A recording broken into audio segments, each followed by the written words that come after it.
In this video, we'll show how using tools from harmonic analysis can allow us to show that absolute continuity of harmonic measure implies rectifiability of harmonic measure.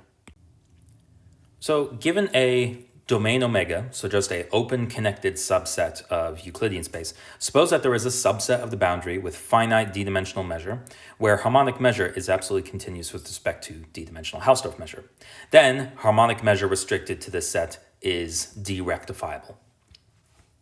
So notice that this does not assume anything strong about the domain omega. It doesn't necessarily have to be NTA or have any geometric assumptions. However, we're only going to prove this theorem for the case when omega is an NTA domain, since that simplifies some of the details. To prove this result, we're going to use some deep black box results from harmonic analysis. So in order to do so, we need to first introduce some notation. So we're going to define the d-dimensional Riesz kernel. So this is a function defined away from 0, defined to be, so k of x is equal to x over the norm of x to the d plus 1. So given a measure nu in Euclidean space, we define the Riesz transform of nu to be just the convolution of nu with the kernel k, or at least wherever this integral is defined, since, of course, this integral may blow up someplace and be undefined. Okay. So given that it's undefined, it's natural to consider instead a truncated Riesz transform. So for any epsilon bigger than 0, we define the d-dimensional epsilon truncated Riesz transform. So this is the same as the integral above, except that we integrate against points away from the singularity for the kernel. So for points of distance bigger than epsilon away from y, so that now this kernel will always be bounded. We then define this Riesz maximal operator, so r star of nu, is just equal to the supremum over all epsilon bigger than 0 of these truncated Riesz transforms. We'll also define a maximal operator for measures. So for a non-zero radon measure, we define the d-dimensional maximal function of the radon measure nu just to be the supremum over all ball center x of radius r of the density of nu inside that ball. So just nu measure of the ball divided by the radius of the ball to the power d. So the first black box result states that if we have a radon measure sigma with compact support and a set G of positive measure contained in the set of points where the maximal function of sigma and the maximal Riesz transform of sigma are finite, then there exists a Borel subset of G of positive sigma measure, so that the maximal function is uniformly bounded on this set, and the Riesz transform is an L2 bounded operator with respect to sigma restricted to this subset. The next black box result is a deep result of Nazaroff-Tolsa and Volberg, which states that given such a set G0, where the Riesz transform of sigma is L2 bounded, if the set also has finite d-dimensional measure, then sigma restricted to this set is a d-rectifiable measure. Hence, in order to show that harmonic measure is rectifiable on the set E, we just need to find a subset G of positive harmonic measure where the maximal function of harmonic measure and the maximal Riesz transform are both uniformly bounded. Since then, the first theorem implies there's a subset upon which the Riesz transform of harmonic measure is an L2 bounded operator, and then the second result will then imply that harmonic measure is rectifiable on this subset. Now, at this point, we will have only shown that there is a positive measure subset of E where harmonic measure is rectifiable. But having done this, we can then use an exhaustion argument, like in the proof of the Besekovich decomposition theorem, to show that harmonic measure is totally rectifiable on the set E.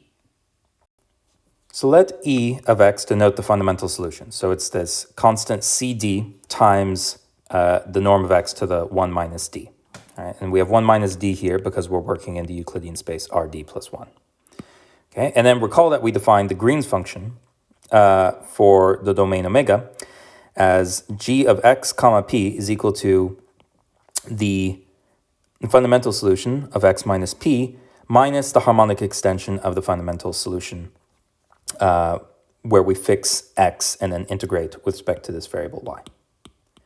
Okay, so notice that if we take the gradient or minus the gradient of the fundamental solution, this is actually equal to a multiple of the Riesz kernel. Okay, so what this implies is that the Riesz transform appears naturally in the gradient of Green's function. So if we take the gradient of G, that's the same thing as gradient of the fundamental solution, plus integral of the gradient of the fundamental solution against harmonic measure, which is just the same thing as the Riesz transform of harmonic measure evaluated at the point x. So this will allow us to connect harmonic measure with the harmonic analysis results in the previous slide. So let G be the set of points C inside the set E, for which harmonic measure for balls center at C of radius r, where r is less than some number r naught, is at most some constant c times r to the d. Okay, now because harmonic measure, since our domain is connected, harmonic measure is absolutely continuous for any pole p, so we just fix some pole. Now because harmonic measure is absolutely continuous with respect to Hausdorff measure on E, this implies that we can find some constant c in r naught for which harmonic measure of this set is positive. And I'll leave the details of that as an exercise. Okay. So now what we're going to do is fix a point C inside this good set. Okay. We're going to consider the ball center at C of radius r for some r less than r naught. Okay. And in particular, we're going to pick r small enough so that this ball doesn't contain the pole p for a harmonic measure. Okay. And then we isolate a corkscrew ball, so b, y, comma, r over c inside here. So recall that since omega is nta, that implies that it satisfies the interior corkscrew condition. So that means that any ball centered on the boundary of radius r contains some ball in the interior of omega of radius r over c. Okay, so we fix such a point. And notice that if we look at the norm of the Riesz transform of harmonic measure at y, okay, using the identity on the previous slide that related the Riesz transform to the Green's function. So recall that the gradient of the Green's function was equal to gradient of the fundamental solution plus the Riesz transform of harmonic measure. Okay, so what we do is we move the Riesz transform to one side of the equation and the gradient of Green's function to the other, and then use triangle inequality, and we get that this is at most the fundamental solution evaluated at y minus p plus the norm of the gradient of omega of yp. Okay, so now what we do is observe that, okay, so recall that, so the norm of the gradient of y minus p is going to be at most some constant times y minus p to the power minus d. So you can show that this is the case. And then because we're assuming that r is much smaller than p, that means that this kernel is going to be just at most some constant depending on the distance between p and the boundary. So if we pick r less than half the distance between p and the boundary. So this is at most some constant depending on p times 1. Okay, so that's how we get this 1 here. Then furthermore, this gradient here, what we do is we use Cauchy estimates inside this ball by r over c, and then we get that the gradient of this is at most the average of the Green function inside this ball divided by the radius of the ball. Okay, so then we use our, so recall that we had these estimates for NTA domains that related the Green's function to harmonic measure. So in particular, we had that if we have Green's function of p and y is a corkscrew point for this ball BCR, we have that r to the d minus 1 was comparable to harmonic measure of BCR. Okay, so if we divide both sides of this by r to the d, we then get, there's a r left over, and then we have r to the d over here. So that implies that this quantity here is comparable to just harmonic measure of this ball divided by r to the d. And then since we're taking an average and this right here is a constant, that means that that integral disappears and we're just left with this quantity here. But now by assumption, for points C inside the set G, harmonic measure of balls center at C of radius r are at most this constant c times r to the d, which means that this is at most this constant c. So in the end, this is just at most some constant depending on p and c. Okay, so now what we've shown is that for every point c inside the boundary, and for radii smaller than half the distance to P, if we look at a corkscrew point y inside this ball, the Riesz transform of harmonic measure is uniformly bounded. So now consider the truncated Riesz transform of harmonic measure evaluated at the point C. So recall that this is the same thing as the Riesz transform, except that when we integrate the Riesz kernel, we avoid all values that are within distance r away from C.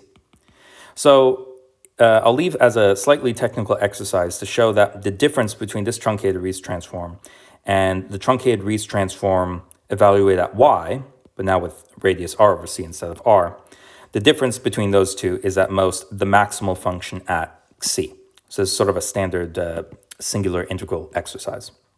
Okay, but assuming that for a moment, notice that if we look at the truncated Riesz transform, where we're truncating out vectors that are within distance r over c away from y, well, what are those points in the support of omega that are within distance r over c over y? Well, if we look at this ball, there are no points of the support of harmonic measure inside this ball because it's a corkscrew ball contained inside the interior of beak CR inside omega. So in particular, this ball avoids the boundary of omega and hence avoids the support of harmonic measure. So that means that actually this truncated Riesz transform is actually just equal to the Riesz transform of harmonic measure. And we just showed that this was at most some constant 1. And then again, by assumption, because C comes from this good set, so the set of points where harmonic measure of any ball is at most the radius of the ball to the power d, that tells us that the maximal function is also at most this constant c. And thus we get that the truncated Riesz transform at c is at most this some constant times 1. Okay. So in particular, this holds for all r smaller than the distance between rho and the boundary. And then since it holds for all small enough radii r, that actually implies that the maximal Riesz transform is uniformly bounded along the boundary as well.